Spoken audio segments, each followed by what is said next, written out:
C'est un véritable succès. Depuis sa réouverture au public, les visites du château sont régulièrement complètes. Le château est une propriété privée, ouverte très récemment à la visite, depuis l'année dernière seulement.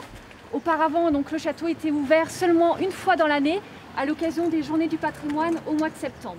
Il faut dire que cet édifice du XIVe siècle ne manque pas de charme. Entretenu par la famille de Noblet depuis 300 ans, il a traversé le temps presque sans dommage et surtout, il a abrité 2 têtes couronnées.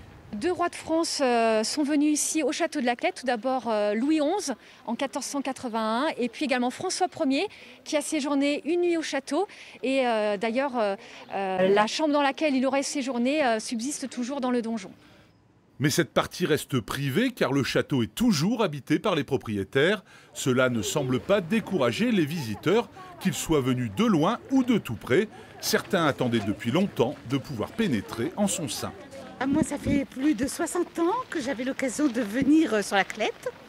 Et pour moi, aujourd'hui, c'est un rêve de pénétrer à l'intérieur. J'ai découvert parce qu'on a fait un tour en moto autour et on est venu ici et pour ça on voulait visiter le château. C'est magnifiquement bien conservé, regardez par vous-même. Ça fait 34 ans que je passe devant, je m'en lasse pas, c'est pour ça que je suis restée habitée à côté de la Clette. L'an dernier, pour sa première ouverture, le château avait attiré 1300 estivants. Cette année, l'affluence devrait encore s'amplifier en raison du contexte sanitaire.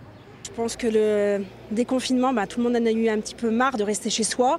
Ils ont envie de découvrir et puis même les locaux, de redécouvrir un petit peu leur chez eux.